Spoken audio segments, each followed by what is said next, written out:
Je lis du livre de Actes des Apôtres, chapitre 12, au verset 20, ce qui suit. Hérode avait des dispositions hostiles à l'égard des Tyriens et des Sidoniens. Mais ils vinrent le trouver de commun accord et, après avoir gagné Blaste, son chambellan, ils sollicitèrent la paix parce que leur pays tirait sa subsistance de celui du roi. Prions. Notre Seigneur, notre Dieu, nous n'avons pas abandonné l'histoire de Daniel, Darius et ceux qui complotèrent contre ton serviteur. Alors que nous faisons un petit écart pour voir le projet de l'ennemi,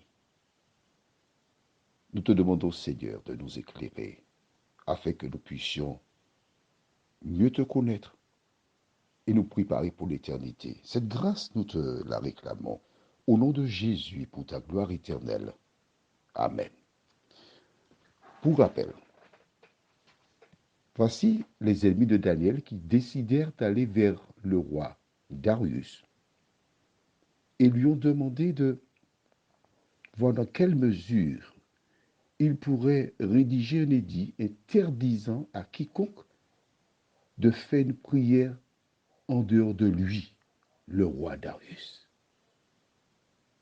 En clair, on devait l'honorer comme Dieu pendant 30 jours. Le seul qui doit recevoir l'adoration, c'est l'Éternel des armées. Aucun homme ne doit être adoré. Chaque fois que tu le verras, nous aurons des conséquences.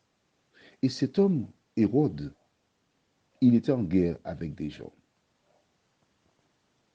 depuis un moment. Il manœuvra de telle sorte qu'il fera la paix avec ce peuple.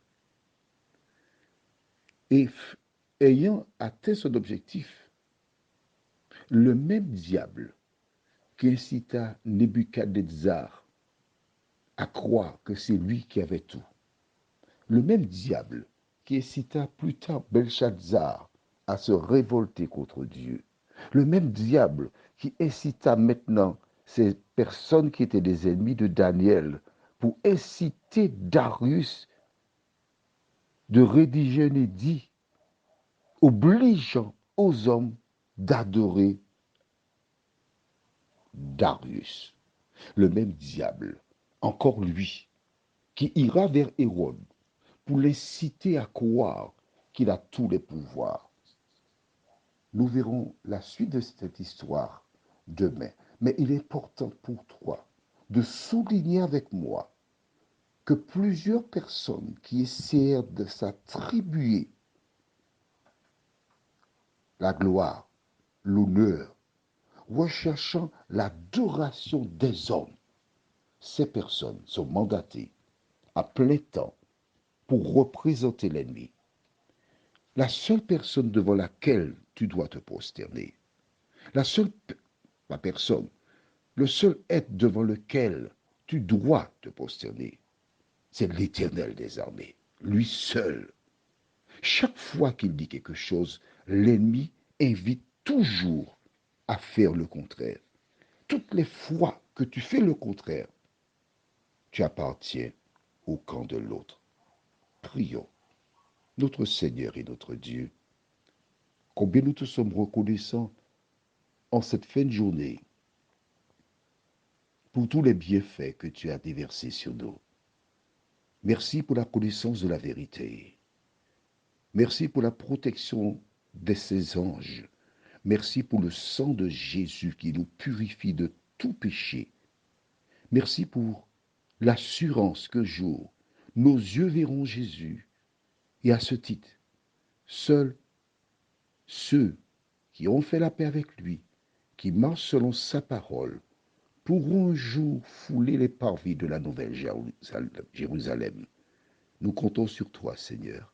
Merci de nous accompagner une fois de plus, car nous t'avons prié au nom de Jésus et pour ta gloire éternelle. Amen. Je te souhaite une bonne nuit sous le regard de Dieu.